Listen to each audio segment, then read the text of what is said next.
Mais uma vez estamos juntos para o nosso estudo em grupo das obras de André Luiz e Chico Xavier. Estamos estudando Obreiros da Vida Eterna e hoje vamos ver o capítulo 17, Rogativa Singular. Enquanto Dimas se restaurava paulatinamente, Fábio cobrava forças de modo notavelmente rápido. Os longos e difíceis exercícios de espiritualidade superior, levados a efeito na crosta, frutificavam agora em bênçãos de serenidade e compreensão.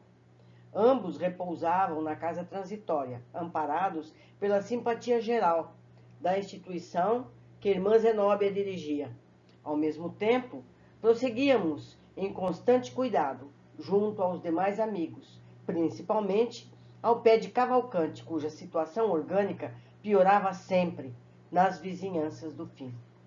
Dimas, com o exemplo de Fábio, criara novo ânimo. Reagia com mais calor perante as exigências da família terrena e consolidava a serenidade própria com a precisa eficiência. O ex-tuberculoso, iluminado e feliz, notava que outros horizontes se lhe abriam ao espírito sensível e bondoso. Podia levantar-se à vontade, transitar nas diversas seções em que se subdividiam os trabalhos do Instituto, e dava gosto vê-lo interessado nos estudos referentes aos planos elevados do universo sem fim. Experimentava a tranquilidade. Não era um gênio das alturas. Não contemplara suas necessidades de sabedoria e amor. Entretanto, era servo distinto, em posição invejável, pelos débitos pagos e pela venturosa possibilidade de prosseguir a caminho de altos e gloriosos cumes do conhecimento. A irmã Zenóbia dava-se ao prazer de ouvi-lo nos rápidos minutos de lazer e frequentemente manifestava a Jerônimo suas agradáveis impressões a respeito dele. Tanta alegria provocou o discípulo fiel com a disciplina emotiva de que dava testemunho, que o nosso assistente tomou a iniciativa de trazer-lhe a esposa em visita ligeira. Lembro-me da comoção de Mercedes ao penetrar o pórtico do Instituto pelo braço amigo de nosso orientador. Estava atônita, deslumbrada, estática. Não possuía consciência perfeita da situação, mas demonstrava sublime agradecimento. Conduzida à câmara em que o companheiro a esperava, ajoelhou-se instintivamente. Sensibilizamo-nos todos ante o gesto de espontânea humildade. Fábio, sorridente, disfarçando a forte emoção, dirigiu-lhe a palavra, exclamando: "Levante-se, Mercedes, comungamos agora na felicidade mortal." A esposa, porém, inebriada de ventura, fechara-se em compreensível silêncio. O amigo adiantou-se, ergueu-a, abraçou-a com infinito carinho. "Não se amedronte com a viuvez, minha querida," continuou. "Estaremos sempre juntos. Lembra-se de nosso entendimento derradeiro?" Mercedes entreabriu os lábios e fez sinal afirmativo. "Dê-me notícia dos filhinhos," pediu o consorte desencarnado a sorrir. "Nada disse ainda." "Por quê? Fale, Mercedes, fale. Mostre-me sua alegria vitoriosa." A esposa fixou nele com mais atenção os olhos meigos e brilhantes e disse, chorando de júbilo: "Fábio, estou agradecendo a Jesus, a graça que me concede. Como estou feliz, tornando a vê-lo." Lágrimas copiosas cobriram-lhe as faces. Em seguida, após curto intervalo, informou: "Nossos pequenos vão bem. Lembramo-nos de você incessantemente. Todas as noites reunimos-nos em oração, implorando a Deus que nosso Pai conceda a você alegria e paz da vida diferente que foi chamado a experimentar." Outra pausa em que a nobre senhora tentou conter o pranto. "Quero avisá-lo," prosseguiu, "de que já estou trabalhando. O senhor Frederico, nosso velho amigo, deu-me serviço. Carlindo vela pelo irmão, enquanto me ausento, e creio que nada nos falta em sentido material. Temos apenas..." E a esposa dedicada interrompeu-se nas expressivas reticências, receosa, talvez, de ofendê-lo. "Continue," falou o companheiro sensibilizado. "Não se zangará," disse Mercedes, reanimando-se. Se eu reclamar contra as saudades imensas, em nossas refeições e preces, há algum lugar vazio, que é o seu. Creia, porém, que faço o possível para não feri-lo. Coloquei mentalmente a presença de Jesus, o nosso mestre invisível, onde você sempre esteve. Tá difícil ler isso aqui. Desse modo, sua ausência em casa está cheia de confiança fervorosa nesse amigo certo que você me ensinou a encontrar. Nossa, que emocionante. Reparei que o esposo, não obstante a elevação que o caracterizava, desenvolveu sensível esforço para não chorar. Fazendo-se otimista, observou: não apague a luz da esperança. Não me zango em sabê-los saudosos, pois também eu sinto falta de sua presença, de sua ternura, da carícia de nossos filhos. Mas ficaria contrariado se soubesse que a tristeza absorveu nosso ninho alegre. Tenha coragem e não desfaleça. Logo que for possível, retornarei ao meu lugar. Em espírito, estarei com você no ganha-pão. Assisti-la-ei nos exercícios da prece e respirarei a atmosfera do seu carinho. Para isso, por enquanto, preciso escorar-me em sua fortaleza de ânimo e não dispenso o seu amoroso auxílio. Sinto-me cercado de bons amigos que não nos esquecem e, quem sabe, estaremos lado a lado de novo em porvir tão não remoto? Avisaram-me de que divina vontade me concedeu ingresso na colônia de trabalho santificador, a fim de prosseguir os meus serviços de elevação. Poderei talvez tecer diferente e mais belo ninho para aguardá-la. Ouço dizer, Mercedes, que o sol é muito mais lindo nessa paisagem de encantadora luz, que à noite as árvores floridas assemelham-se aos formosos lampanários, porque as flores maravilhosas retêm o luar divino. Nesse instante, determinada a interrogação, interrompeu-me o raciocínio. Se Fábio havia feito tantos amigos em nosso núcleo de serviço, desde outro tempo, a ponto de merecer-lhe especial consideração, como se mostrava adventício a respeito do noticiário de nossa esfera? Sintetizando compridas indagações em pequenina pergunta ao assistente Jerônimo, respondeu-me o orientador em 2 sentenças curtas. A morte não faz milagres. Retomar a lembrança é também serviço gradual, como qualquer outro que envolva atividades divinas da natureza. Calei-me atento. Fitando a visitante, enternecido, o marido recém-liberto considerava: acredita que não vale a pena sofrer, de algum modo, para conseguir tão sagrado patrimônio? Nossos filhos crescerão depressa, as lutas serão breves, as situações carnais transitórias. Não os inanime, portanto. A providência jamais se empobrece e nos enriquecerá de bênçãos. Mostrou a esposa formosa expressão de conforto no semblante feliz e, mobilizando as mais íntimas energias da alma humilde, manteve-se por alguns instantes de mãos postas, como agradecer a Deus o imenso júbilo daquela hora. Jerônimo fez significativo sinal, avisando em silêncio que findara o tempo da visita. A irmã Zenóbia, que acompanhou a cena comovida junto de nós, tomou de uma flor semelhante a uma grande camélia dourada e deu-a a Fábio, para que presenteasse a companheira. Mercedes recebeu a dádiva, aconchegando-a no coração. Nosso dirigente aproximou-se de mim e notificou-me: André, acompanhe-nos à crosta. Nossa amiga perdeu grande porção de forças com a emoção e se-nos-á útil sua cooperação na volta. Vejam só, ela perdeu energias por causa da emoção. Interessante essa informação. Eu deveria ter marcado de amarelo. Despediu-se a viúva e, em breve, era por nós reconduzida ao lar. E ainda agora, ao relatar a experiência, recordo-me da estranha sensação de felicidade de Mercedes sentiu ao despertar no leito, com a perfeita impressão de guardar a delicada flor entre os dedos. Tudo, pois, corria bem no círculo dos trabalhos que nos foram cometidos. Quando nosso mentor foi chamado por autoridade superior de nossa colônia, esperei impaciente o regresso dele. porque Jerônimo, em obediência às determinações recebidas, deveria partir imediatamente para atendimento inadiável. Recomendou-nos aguardá-lo em serviço na casa transitória, acentuando que seria breve. De fato, não demorou mais que um dia, e ao regressar, cientificou-nos da novidade. A irmã Albina fora autorizada a permanecer na crosta planetária por mais tempo, razão por que a desencarnação foi adiada sine die. Vejam só, uns encurtam, outros esticam. É importante saber dessas coisas. Certa rogativa influía decisivamente no assunto. Entrara em jogo imperiosa exigência que nossa colônia examinara com a devida consideração.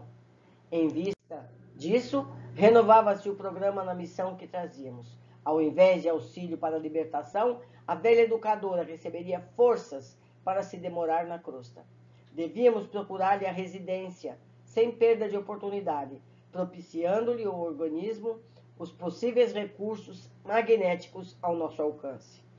Quis perguntar alguma coisa, inteirar-me das particularidades. Todavia, Jerônimo costumava dizer com proveito tudo o que necessitávamos saber, e não me cabia constrangê-lo a qualquer informação antecipada, porque se modificara a decisão de tamanho relevo, quem possuía afinal tanto poder na oração para ter influência nas diretivas de nossa colônia espiritual?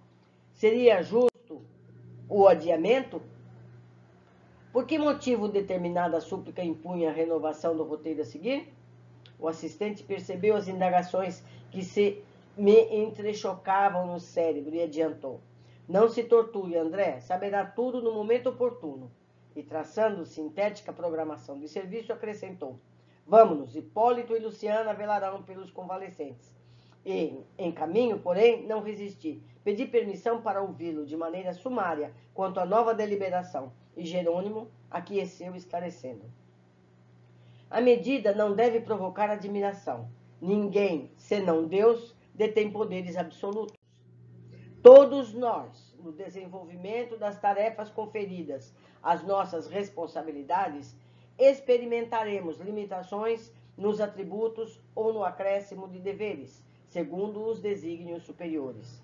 O futuro pode ser calculado em linhas gerais, mas não podemos prejulgar quanto ao setor da interferência divina. O Pai efetua a organização universal, com independência ilimitada no campo da sabedoria infalível. Nós cooperamos com relativa liberdade na obra do mundo, sujeitos à necessária e esclarecedora interdependência, em virtude da imperfeição da nossa individualidade. Deus sabe enquanto nós nem sequer imaginamos saber. E com expressivo gesto de bom humor prosseguiu. Não existe, portanto, novidade propriamente dita.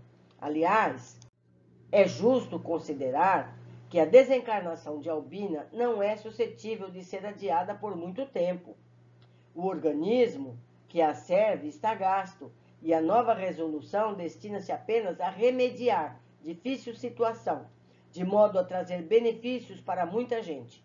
A prece, em qualquer ocasião, melhora, corrige, eleva e santifica.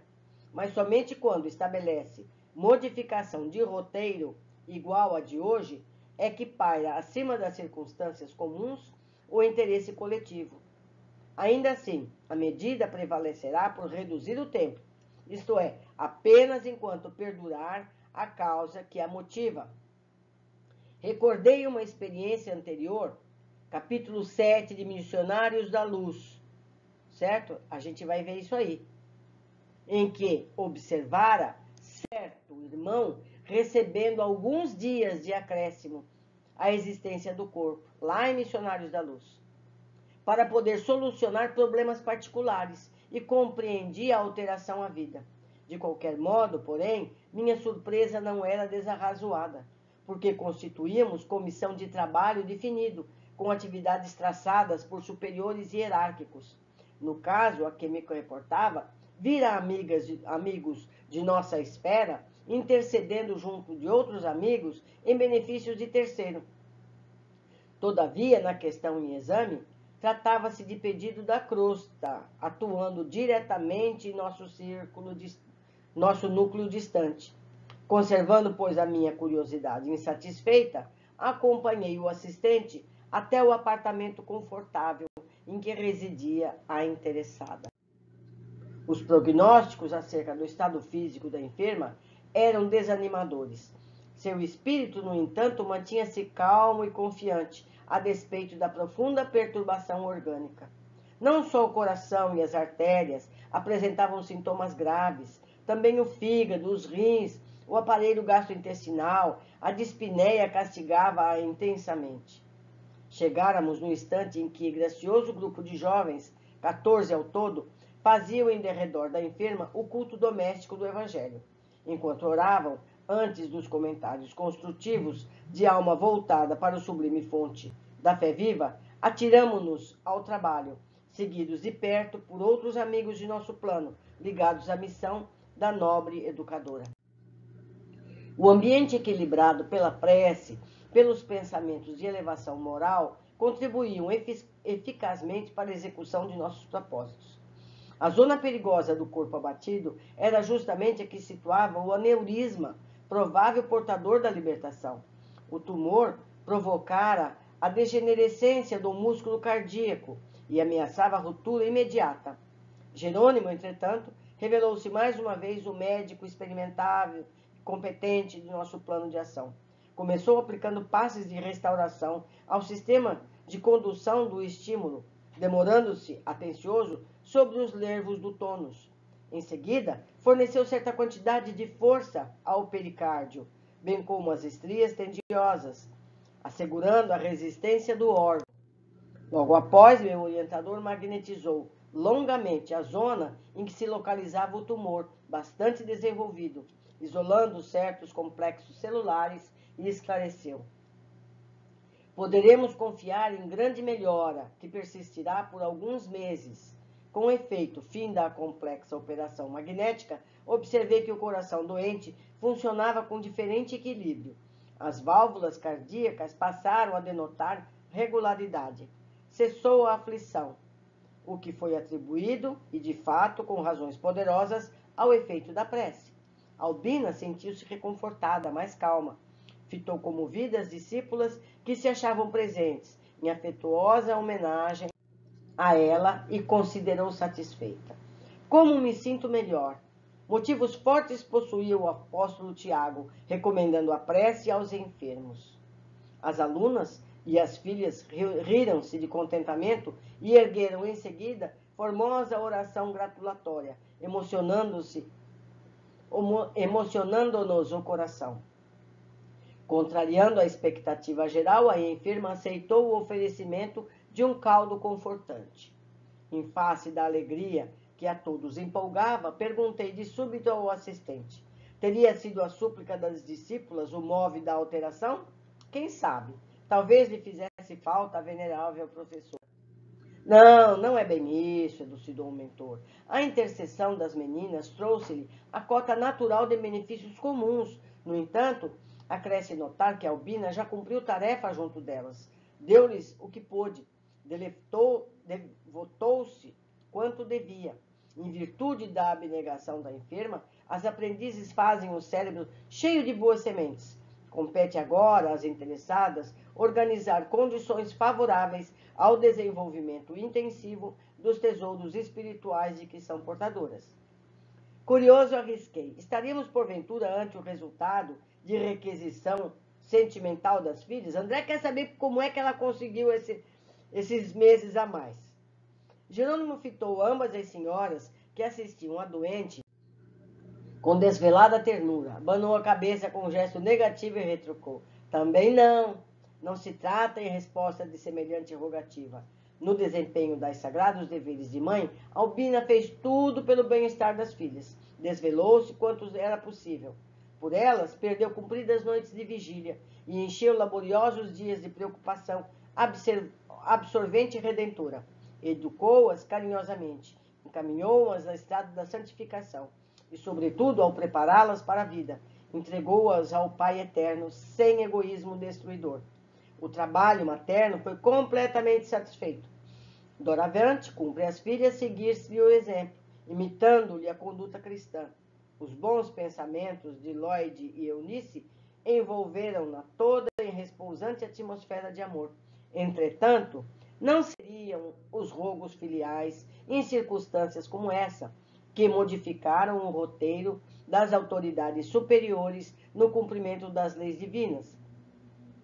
As súplicas de ambas partem de esferas de serviço perfeitamente atendidas pela missionária em processo de libertação e de modo algum as filhas poderiam retê-la. Nesse instante, sentindo-se enferma, confortada pela inopinada melhora, dirigiu-se à filha mais velha indagando: Lloyd, acredita você na possibilidade de trazerem um Joãozinho até aqui? Vocês lembram de um Joãozinho? Pois é, ele é o motivo de tudo. A interrogação enternecida seguiu-se plena aprovação da filha e o telefone tilintou chamando alguém. Ao passo que a senhora se entendia com o esposo à distância, meu orientador enunciou bem-humorado: em breves momentos receberá você a chave do problema. Continuamos socorrendo a organização fisiológica da enferma, observando a alegria sincera das discípulas que se retiravam contentes. Mãe e filhas voltavam a permanecer a sós conosco, junto de outros amigos espirituais que se dedicavam no compartimento à tarefa de auxílio, inclusive a simpática irmã que nos acolhera na visita inicial, falando-nos, aliás, da probabilidade de prorrogação. Processaram-se com extremado carinho os serviços de assistência, quando o cavalheiro bem posto deu entrada, conduzindo um menino miúdo de 8 anos presumíveis. Varando a porta do quarto, o pequeno mostrou-se cônscio do lugar em que se achava, cumprimentou as senhoras respeitoso e voltou-se de olhos ansiosos para a enferma, beijando-lhe a destra com indescritível ternura. Albina rogou a Deus o abençoasse e o menino perguntou: Vovó, como vai? Designando-o, o assistente esclareceu: a súplica dessa criança alcançou-nos a colônia espiritual e modificou-nos o roteiro. Que? Interroguei sumamente surpreendido. Jerônimo, todavia, continuou: não é neto consanguíneo da doente, embora se considere tal. É órfão, que lhe abandonaram a porta após o nascimento e que Lloyd mantém no lar, desde que nossa irmã se recolheu à cama. Não obstante a prova, Joãozinho é grande e abnegado servo de Jesus, reencarnado em missão do Evangelho. Tem largos créditos na retaguarda. Ligado à família de Albina há alguns séculos, torna o seio de criaturas muito amadas ao caminho do serviço apostólico do porvir. Ia formular perguntas novas, mas meu orientador, indicando à enferma que se abraçara à criança, aconselhou-me solícito: observe por si mesmo. O diálogo entre ela e o pequenino adquiria encantadora suavidade. Tenho passado mal, meu filho, exclamava a respeitável senhora em desabafo. Oh, vovó, tornou o rapazinho, olhos radiantes de fé. Tenho rezado sempre para que a senhora fique boa depressa. Tem fé? Confio em Jesus. Na última vez em que estive na igreja, pedi a todos me ajudarem a rogar ao céu pela sua saúde. E se Deus me chamar? Os olhos se lhe umedeceram, mas acentuou em voz firme: precisamos da senhora neste mundo. Albina abraçou e beijou com meiguice maternal e prosseguiu: João, tenho sentido muita saudade de seus hinos na escola. Tem louvado o Senhor pontualmente? Tenho. Cante para mim, meu filho. O pequeno sorriu jubiloso por haver encontrado motivo de alegrar a doente querida e indagou com naturalidade: qual? A enferma pensou e disse: Jesus sendo meu. O menino modificou a expressão fisionômica e entristeceu-se instantaneamente, mas colocando-se junto ao leito e na postura do crente submisso, ergueu os olhos ao alto e começou a cantar um antigo e delicado hino das igrejas evangélicas. Jesus sendo meu, sou muito feliz e vou para o céu, meu lindo país. Expressava-se em voz tão dorida que o hino parecia mergulhoso lamento. Fim da primeira quadra, esforçou-se para continuar, mas não conseguiu.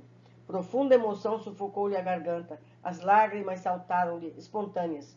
Tentou debalde fixar Lloyd para ganhar coragem, e reparando que a sua comoção contagiara a família, precipitou-se nos braços da doente e gritou com força: Não, vovó, não! A senhora não pode ir agora para o céu. Não pode, Deus não deixará.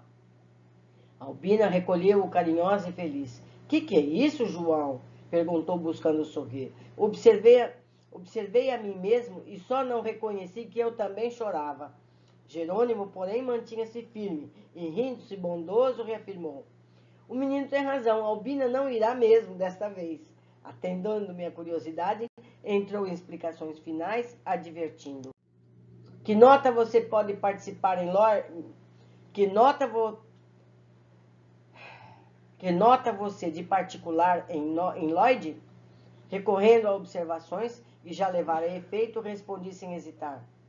Reparo que aguarda alguém, uma filhinha, que já entrevistamos desde o primeiro encontro. Verifiquei que está em período ativo de maternidade, em véspera da livrança, véspera do parto. Isso mesmo, confirmou o mentor amigo.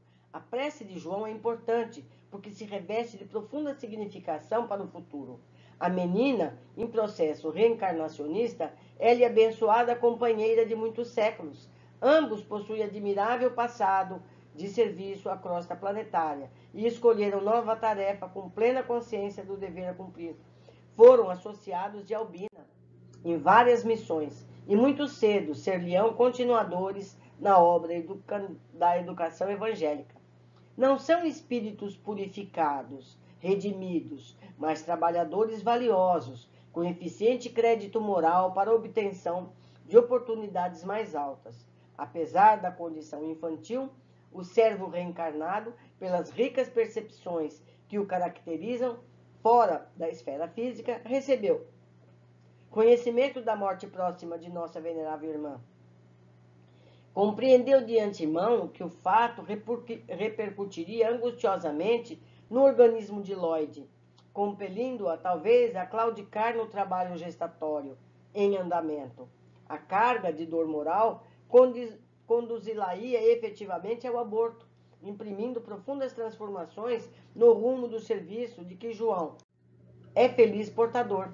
Socorreu-se, então, de todos os valores intercessórios nos instantes em que sua alma lúcida pôde operar na ausência da instrumentalidade grosseira, que triunfou com as súplicas insistentes, obtendo reduzida dilatação de prazo para a desencarnação de Albina. Sempre comedido nas informações, Jerônimo calou-se, preparando a retirada. Quer dizer, eles adiaram a morte de Albina porque isso ia comprometer a saúde da Lloyd, da filha, que ia ter um novo bebê. Então, o menino pediu, mas o motivo principal foi o nascimento da criança, ao meu entender. A singular ocorrência enchia-me de encantamento e surpresa. E, contemplando, sob forte enlevo, a pequena família em santificado júbilo doméstico, eu chegava à conclusão de que, ainda ali, numa câmara de moléstia grave, a oração, filha do trabalho com amor, vencia o vigoroso poder da morte. Lindo capítulo, né, meus amigos? Muito lindo. Vamos às observações. Dimas, com o exemplo de Fábio, criava novo ânimo. Fábio já começava o trabalho no plano espiritual de modo natural, ajudando a Dimas com seus exemplos no enfrentamento da separação familiar. 2. Durante a visita da esposa de Fábio, ela relata que oram todas as noites por ele, implorando a Deus, nosso Pai, conceda a você alegria e paz na vida diferente que foi chamado a experimentar. Isso não o afetou com angústia, pois mantiveram a serenidade nesses momentos. Completa Fábio, ficaria contrariado se soubesse que a tristeza absorveu nosso ninho alegre. Ou seja, a gente pode sentir a perda de um ente querido, mas não pode lamentar, não pode blasfemar. Você tem que pedir o bem dessa pessoa. Pode sentir saudade, mas não pode clamar, chorar, sofrer por isso. 3. Temos aqui a afirmativa de que a data dos desencarnes não obedecem a critérios rígidos, assim como pode ser abreviada, pode ser retardada, segundo cada caso. A irmã Albina fora autorizada a permanecer na crosta planetária por mais tempo, razão porque a desencarnação foi adiada. Ela teria ainda tempo para ultimar atividades iniciadas. Ao invés de auxílio para a liberação, a velha educadora receberia forças para se demorar na crosta.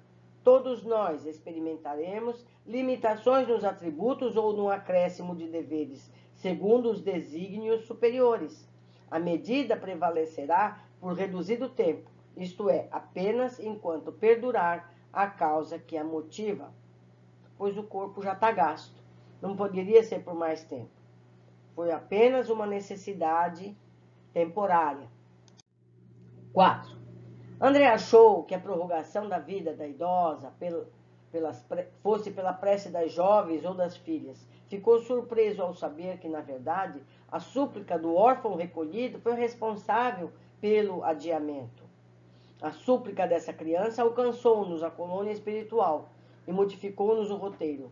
Joãozinho é grande abnegado servo de Jesus, reencarnado em missão do Evangelho. Seguindo no texto, vemos que as razões são, na verdade, a tranquilidade para o nascimento da menina que Lloyd terá em breve e será parceira nos trabalhos evangélicos de João. E eu lembro ainda que não é uma atividade evangélica espírita, é uma atividade protestante, digna, sincera, honesta, certo? O local que eles se dedicam recolhe crianças sem lar, ou seja, é um trabalho digno de grande mérito. Ficamos por aqui nesse capítulo. Aguardo, como sempre, as mensagens de vocês para que possamos trocar ideias a respeito de tudo. Um grande abraço, até o nosso próximo encontro.